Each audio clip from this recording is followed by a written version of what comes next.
Good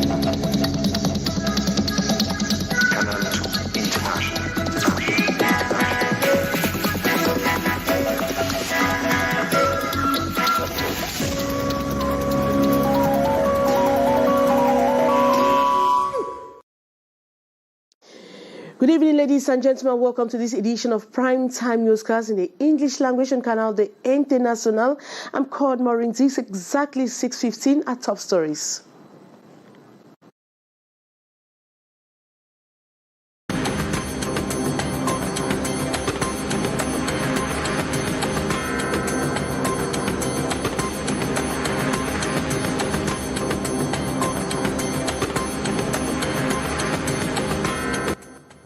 The Prime Minister, Head of Government, Chief Dr. Joseph Dionguti, has arrived in Bamenda Northwest region, was received by gunshots in Bamenda from armed separatist fighters. The Prime Minister arrived in Northwest region early on Tuesday, October 5, was received by administrative and traditional authorities at Matazama locality at the entrance of the region.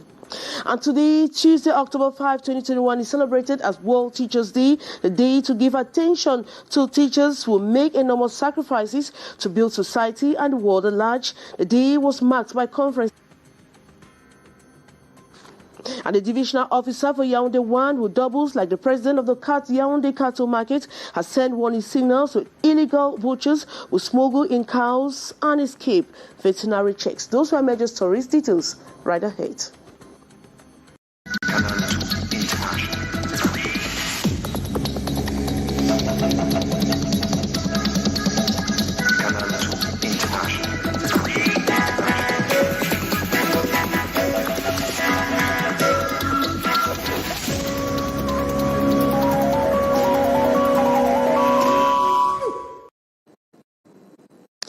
Good evening once more. Prime Minister and Head of Government Chief Dr. Joseph Dionguti is in Bamenda Northwest region of Cameroon for a 4-day official visit. Upon arrival at the gateway village Matazam, the head of government was received by heavy gunshots from nearby bushes while he was addressing a crowd that turned out. A reporter, Annie Collins, was there.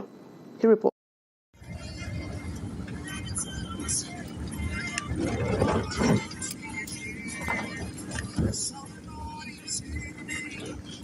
Yes, the Prime Minister just left Matazam a few minutes after he arrived and was addressing the population in a public address system, very loud for everybody to get him. He was sending out a message of appeasement that he has come as an envoy of President Paul Biya to solve the problems of the Northwest region and the Anglophones in Cameroon as a whole, and that anybody who has a problem is going to listen to that problem. And just before he handed back the microphone, there were thunderous gunshots coming in from the bushes, and the Prime Minister had to drop the microphone and was accompanied out of the reception ground at Matazam and gateway into the Northwest region by heavily armed security and defense men who have just taken him straight to Bamenda, and that is where we are heading to at the moment. We are in one of the villages of Santa subdivision, heading back to Bamenda.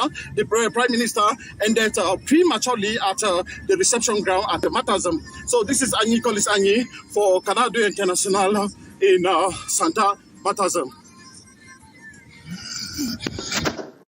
That was Annie Collins, a reporter in Bamenda Northwest region of Cameroon. As head of Annie Collins, he just said the Prime Minister stopped at Matazam to address the crowd. Let's get a reaction of the Prime Minister at Matazam. Brothers and sisters, all of them depend on only one thing on their minds. So make Bamenda, make Northwest, in return as we be. We see all these problems where they will be, one by one, government will resolve them. And if any other problems still there, they will resolve them in the context of peace. If peace not there, we will not resolve any problem. Not be so. I thank you plenty, and I go on here this damn so that don't knock and sing and fight. After the happenings at Amatism this morning, there have been calls for peace and condemnation of spate of killings, as we have in the following excerpts gathered by our reporter, Annie Collins. Annie. The peace that we're expecting in the Northwest, the arrival of the Prime Minister should guarantee that we return to the situation of the Northwest about 6 years ago. We need peace. The head of state needs peace. The Prime Minister needs peace. We, Santa elite and the population, we need peace.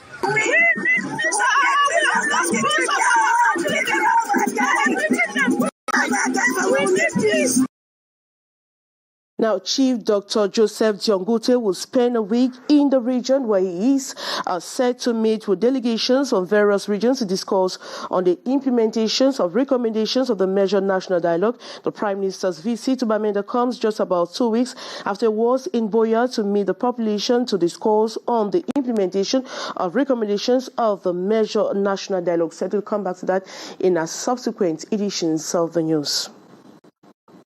And the divisional officer for Yaoundé 1, who doubles like the president of the Yaoundé Committee for Cattle Market, has said warning signals to illegal butchers who smuggle in cattle and who escape veterinary checks. He sounds the warning this morning to butchers across the nation's political capital, Yaoundé. The details with Hyson Cha. Heavy chunks of meat and chicken soaked into acid and buried here at the courtyard of the slaughtered house, Abattoir Etudi. This is seized from butchers who have decided to operate in illegality. There is a lot of disorders. We want to invite Cameroonians who are trying and making business here to be in conformity with the law. Slaughtering cattle without passing through the cattle market for inspection. An action which puts the health of the consumers in danger. Activities we are carried today is to protect the health of consumer, because when we consume the product which is not good, is very dangerous to our health, to health for all consumer. Yes, it's why we, after veterinary inspection, we seize all that product and destroy. The divisional officer for Yaoundé 1, Haruna Nyandi, accompanied by the central regional delegates of the Ministry of Livestock, Fisheries and Animal Industries, insists that it is time to stop the reigning disorder in this sector for the good of both the operators and the consumers. We'll try to do our best. We'll try to take all measures to bring back order here in this market. Aside the health effects, the clandestine slaughtering of cattle, they say, is economically detrimental to the state, as each cattle butchered, the operator is supposed to pay in the sum of 8,500 francs into the state's coffers.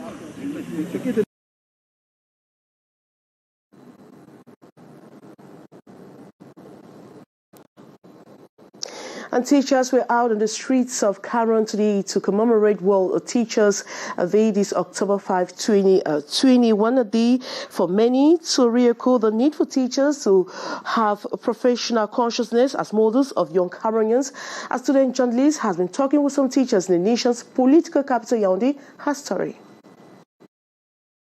Teachers at the heart of the education recovery is the theme that marks the celebration of the International Teachers' Day.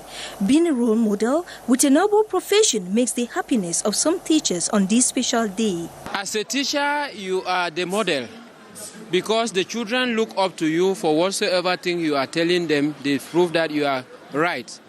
It means the teacher is the role model who must set the pace for the kids to emulate. Conscious teachers have remained strong and serene, even in the heart of the numerous COVID-19 challenges. Teaching has faced a lot of challenges, especially with the outbreak of the coronavirus pandemic.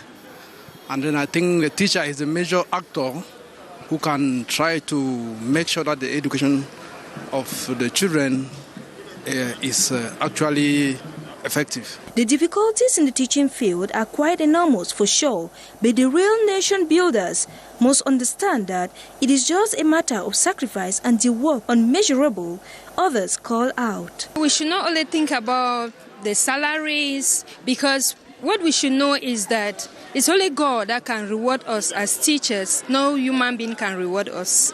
So we should do our job with consciousness and the fear of the Lord. The commemoration of the 27th edition was characterized with a series of activities in different schools in the nation's political capital, ranging from educational talks, sporting activities, and for sure merrymaking to shake off their stress. Today's celebration was just a roundup of the numerous activities. Pictures of souvenirs at the multi-purpose sport complex was also an important moment for the pedagogues. Social media apps went off for approximately 6 hours, affecting access to WhatsApp. That was yesterday evening. Henceforth, brothers have to switch off to local media platforms in Cameroon to slow the rate of dependence on social media networks. Saleh Sharif has been talking with some experts in Cameroon's nation's political in Cameroon's economic city. Douala has story. Multiple social media platforms, including Facebook, WhatsApp, and Instagram, all went down this 4th October. This international inconvenience stayed for 6 hours approximately. Ce qu'il faut indiquer et préciser peut-être, c'est que ce ne sont plus les seules applications. What we should specify is that these are no more the only apps allowing people to stay connected. After the Monday bug, many folks migrate, some to Telegram, others to Snapchat, in order to pursue the conversation that have begun on WhatsApp or Messenger. Twitter gained popularity. LinkedIn switched from an app to boost profile to another of discussion. D'une application de vente de profil à une application de discussion. In Cameroon, many have rushed to other messaging platforms and Telegram to continue to interact with each other, while others turn to local platforms made in Cameroon to overcome communication barrier. The messaging app I think about first is Dicalo. Dicalo is an app developed by a Cameroonian. And also I think about Onjos, another messaging platform on the model of WhatsApp. I think they are identical.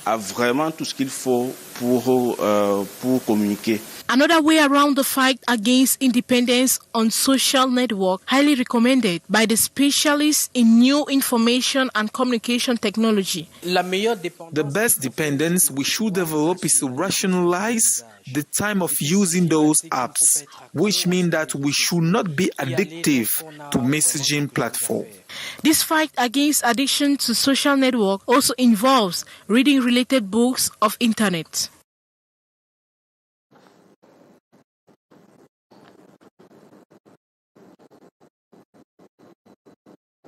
And that report brings us to the end of the edition of Newscasts on Canal the International. Thanks so much for watching.